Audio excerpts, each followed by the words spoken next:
Halo semuanya, berikut ini adalah feedback episode yang ke-10 dan preview untuk episode yang ke-11.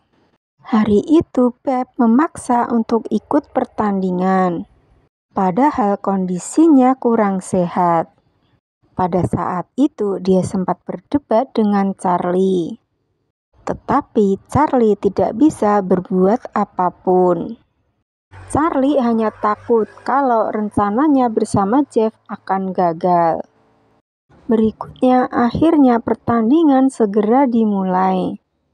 Tapi pada saat itu mobil Charlie keluar dari lintasan. Dan akhirnya mobil Charlie terbalik. Lalu terlihat Jeff menagih kesepakatan dengan Tony. Sementara itu, Charlie akhirnya dibawa ke rumah sakit. Tetapi dokter berkata bahwa nyawanya tidak tertolong.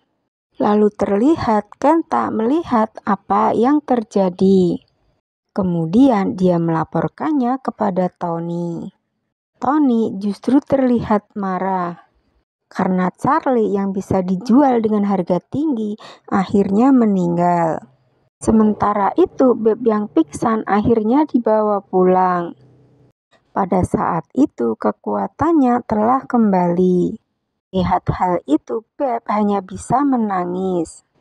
Karena dia percaya kalau Charlie mati maka kekuatannya akan kembali. Berikutnya akhirnya mereka menghadiri pemakaman Charlie. Pada saat itu Beb terlihat sangat lemas. Sementara itu Alan meminta Jeff untuk pulang ke rumahnya. Setelah itu Jeff membawa Kim pulang ke rumah Alan. Kemungkinan itu adalah kesepakatannya dengan Tony. Setelah kematian Charlie di bengkel tampak sepi. Hanya ada Sonic dan Nord di sana. Kemudian Alan berusaha untuk memeriksa Beb. Dia terlihat sangat menderita karena kematian Charlie. Karena sangat marah, Beb berusaha untuk mendatangi Wei. Tetapi Wei berkata bahwa kematian Charlie tidak ada hubungannya dengannya. Karena Wei tidak pernah berpikir untuk melukainya. Mendengar hal itu, Beb hanya bisa menangis. Berikutnya, Beb melihat ada yang tidak beres dengan Dean. Dia merasa curiga bahwa semua itu adalah perbuatan Dean. Lalu terjadi pertengkaran kecil. Pada saat itu Dean hampir melukai Beb.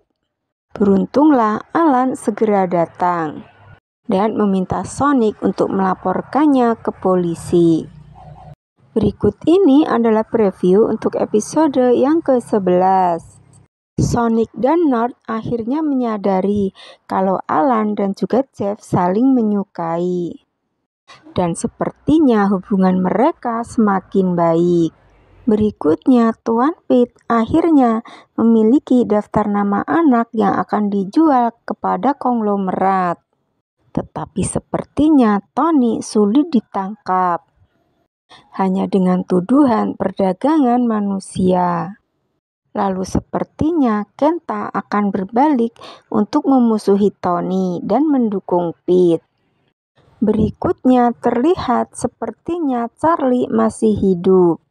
Terlihat ayah asli Beb mendukung dan membantu rencana Charlie. Untuk melihat kisah selengkapnya, mari kita tunggu drama ini tayang ya. Maaf kalau banyak kekurangan. Jika suka video ini, tolong subscribe. Dan sampai jumpa di video aku selanjutnya.